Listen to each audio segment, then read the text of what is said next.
Nobody told me about all these microphones I was going to have to wear, so just so you know. You know, it's really interesting. When I came to the Instructional Council retreat and Marios was talking, that's the spot, don't go there. I said to myself, oh my gosh, who is going to follow Marios? And here I am today. So we're going to talk today about everything we do matters. And I'm really not very good with technology, so this will be fun. So I want to tell you a little story about when I first came to Ann Arbor. And I started talking to people and saying, I work at the preschool. And they said, preschool? Which preschool? And I said, the one on Boardwalk? They said, there's a preschool on Boardwalk? I said, yeah, it's part of the school. So I said, this is really interesting. People in our own district didn't even know that we had a preschool. So when we talk about equity, it's not really just about race. There's a lot of things about inequity. And I'm going to talk a lot about the preschool, my family life, and what brought me here today. Because I believe that what brought me here today is not an accident. So going back and talking to our historian at our school, I found out that preschool's really been around in Ann Arbor for since in the 40s. And we, as a district, really were kind of leaders. And unfortunately, there was no home for us, preschool, early childhood. So we moved from building to building to building until finally, one day, we got this great building, which I'm going to show you a picture of. But what's more exciting is what is inside of that building. And inside of that building, we have the most amazing people. So I'm going to talk a little bit first about the early childhood program so that people know that we have more than one facility that houses preschool, and that's Thurston, Mitchell, and Allen. We also, at Westerman, which is where I am, I'm going to talk mostly about Westerman, although I do refer to our early childhood programs quite a bit. So this is our building. This is on Boardwalk. And Boardwalk is right now, we're so fortunate because there's some construction on State Street, which means that you have to go past our building in order to get to Ballas. So please, this is an open invitation. We welcome you. Please come and visit us. We have an amazing facility, but it's not really the facility that makes it amazing. It's all the things that happen inside this facility. So at Westerman, we have birth to 5. We have full and part day classrooms. The majority of our part day classrooms, unfortunately, are ECSE classrooms. So that's something, as Dr. Swift talked about, that we would love to have full day. But in order to have that, we need the funding. In order to get the funding, we got to talk to all those people and vote for all those people that Dr. Swift talked about today. We have general education classes, special education classes. Our classroom makeup is Head Start, which is federally funded, and Great Start, which is state funded. We're also licensed by the state of Michigan, so not only do we have to follow the Ann Arbor Public Schools guidelines, we also have to follow the state of Michigan, the federal government, and a whole lot more. All of our children that are in our facility qualify. And so what does that mean? It means that they are the highest risk students in the district. Those are the people, actually in our county, those are all the people who are very poor. They have IEPs. They come from all different walks of life. But basically, in order to be in our building, you either have to have an IEP or you have to qualify financially. Every day, our buses come to our building 4 times a day. First thing in the morning, midday, mid-afternoon, and the end of the day. And all of our children come into our building, and we don't know what happened to them the night before. We don't know if they've eaten. We don't know if their parent was arrested. We don't know anything about them. So we have to be on our game every single day in order to make sure that their experience is the best experience possible. This is our staff. A lot of people don't realize how big our staff is. We have 53 certified teachers. We have 31 co-teachers. And our co-teachers are what you might call your paraprofessionals or TAs. We have 2 office professionals, 1 part-time nurse, 2 family and community resource specialists, and our family and community resource specialists are similar to the interventionists, except their role is a much bigger role, and their pay is a lot less. We have 2 administrators, that would be Michelle and myself. This is my house. This is where I live. From the outside, it looks beautiful. Some people might say, wow, that's quite a house. And it is. But it used to be very old, and we redid it. But what you don't see is this. This is my family. This is my family, and in this picture, we look like just anybody else's family. But if you look a little deeper and you hear a few stories, you're going to find that one child in this picture had open heart surgery when they were 3 days old. One person was recently diagnosed with a genetic disorder. 1 is a practicing alcoholic, and 2 had IEPs when they were in school. Looks a little bit different when you look at people for who they are and not from where they come from. These are my grandchildren. I have to show you them because I'm a grandma. This is my family. Yes, you got it. This is my family. So my family, well, who is my family? So they're the Melitellos. They're the Serafanos, they're the Scravinis, and there's the Stefanis. So my grandparents came here from Italy. Both sides, I'm 100% Sicilian. But when they came over, they couldn't spell Scravini.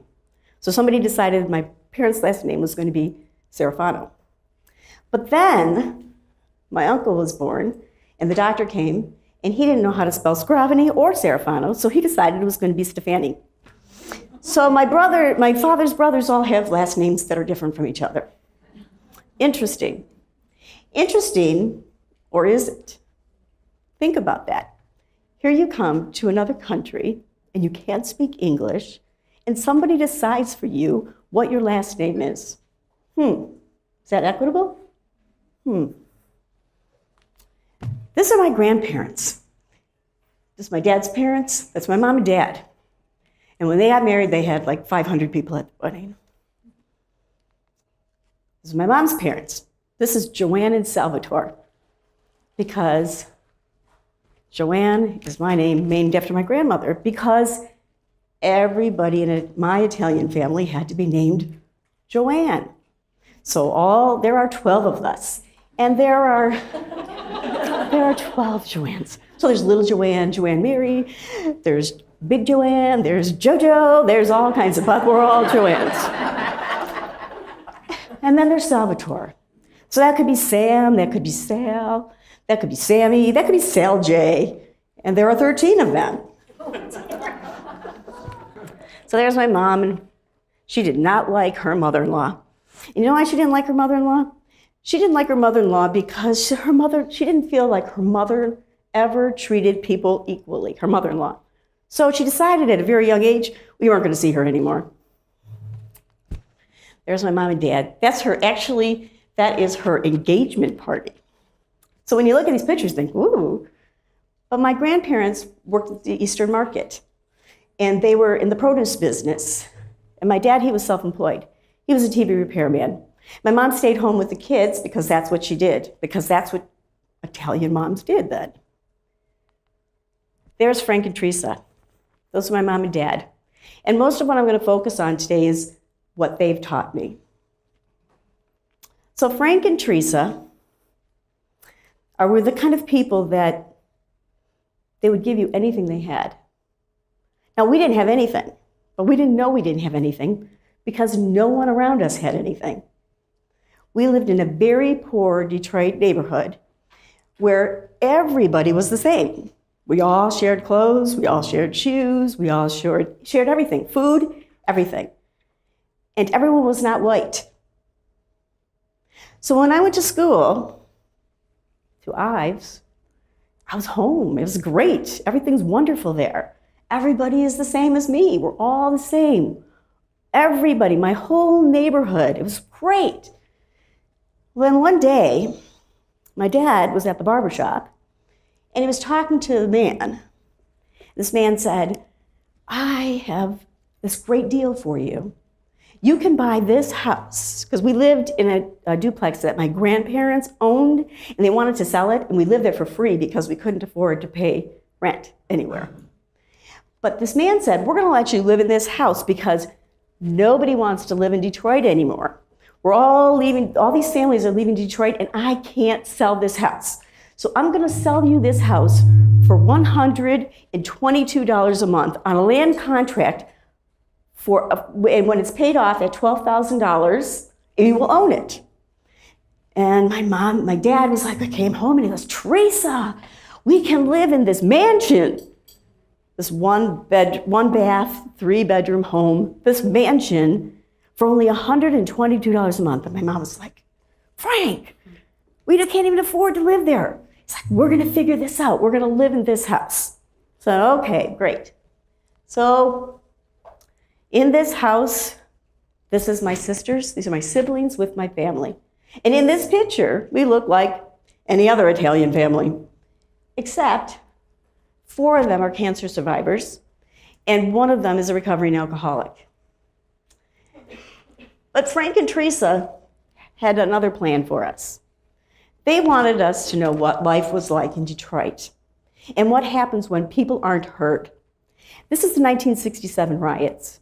And every single day, my parents would drive us around, and we would stop and visit the National Guards, the Army, everybody, all the military that was there, but not just to visit them.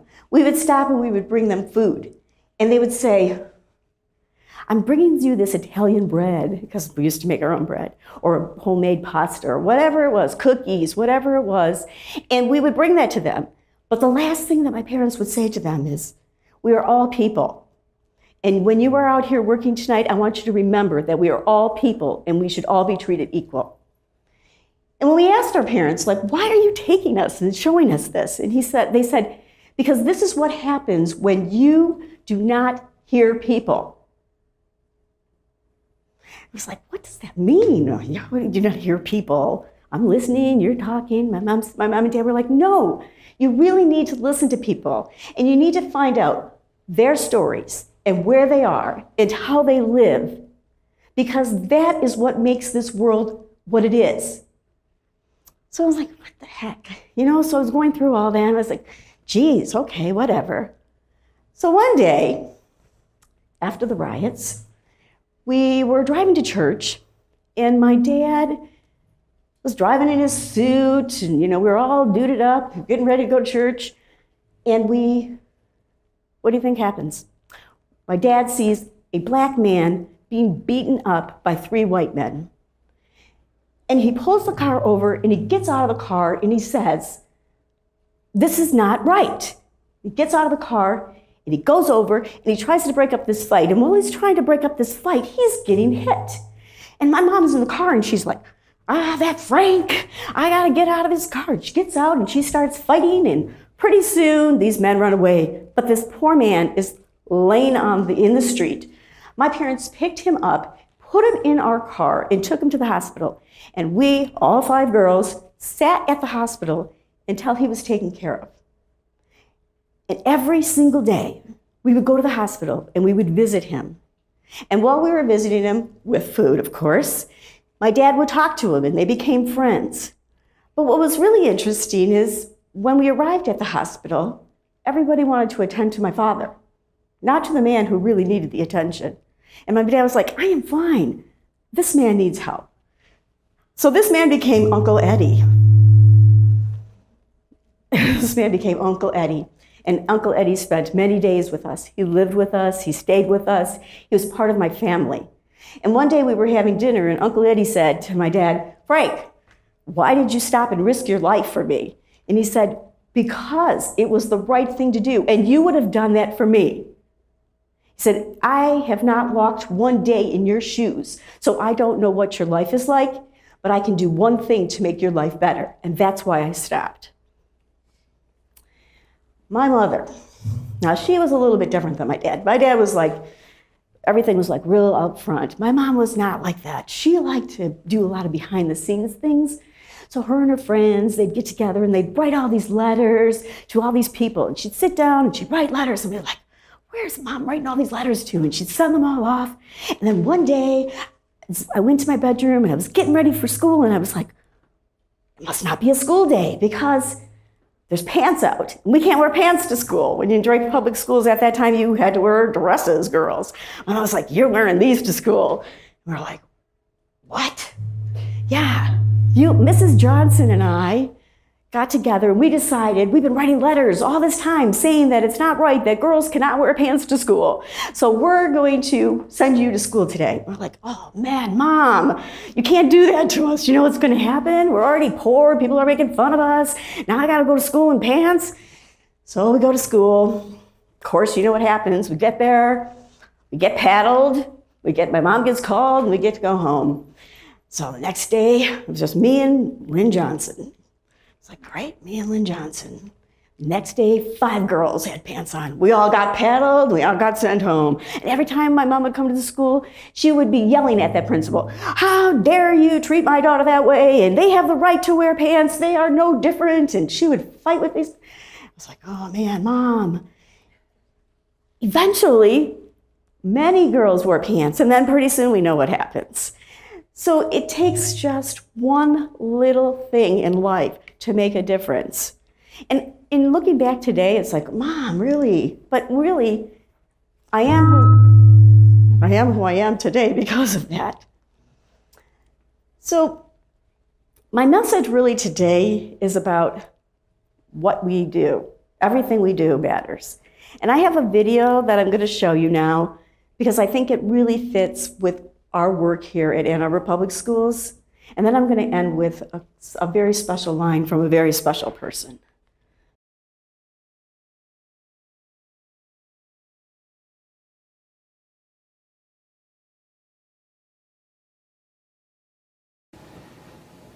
Have you heard of the butterfly effect?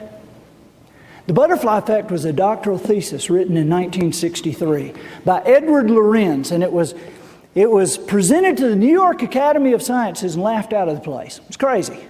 The butterfly effect stated that a butterfly could flap its wings on one side of the world and set molecules of air in motion that moved other molecules of air that would eventually move other molecules of air that could eventually create a hurricane on the other side of the planet.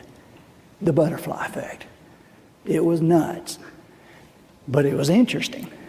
And because it was so interesting, it hung around forever in urban legend and movies and books until finally, physics professors in the mid-90s proved the butterfly effect was accurate and viable, and it worked every time.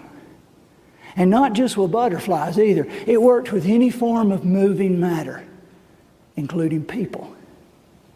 They gave it the status of a law. Just like the law of gravity, the butterfly effect is now known as the law of sensitive dependence upon initial conditions. And it works every time.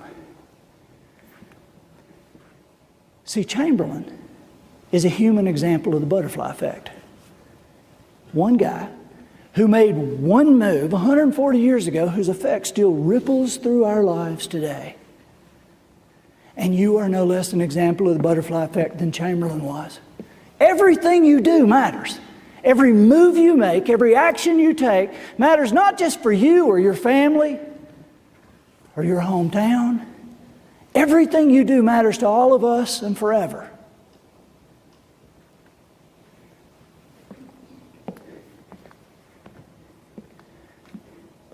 I was in a hotel room a couple of years ago.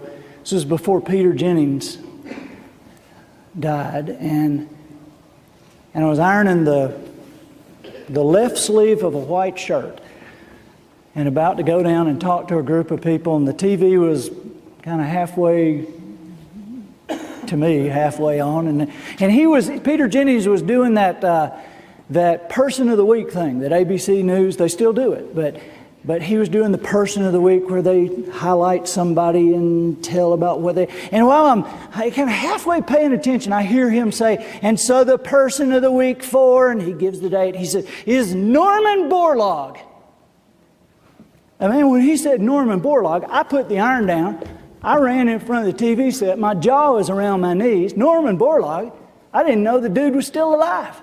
I knew who he was. I had written a book called The Lost Choice that tells the proof about how much a life matters. And I'd wrapped a story around it. And I'd done some research and I'd found out about Norman. I had like 2 paragraphs in the book about Norman Borlaug. I knew who he was. They had calculated that his work, hybridizing corn and wheat for arid climates, his work through the years, the plains of Siberia, the Dust Bowl of Western Africa, our own desert Southwest, South and Central America, that his work, hybridizing corn and wheat for arid climates, had saved from famine the lives of over 2 billion people. The guy saved 2 billion lives. And for that, he was Person of the Week. It kind of aggravated me because I remember thinking, it's not Norman Borlaug. I was talking to the TV. It's not Norman Borlaug that did it. It was a guy named Henry Wallace. Henry Wallace was Vice President of the United States under Roosevelt. And a lot of people think, wait a minute, I thought Truman was Vice President under Roosevelt. Well, that's true. But remember, Roosevelt served 4 terms.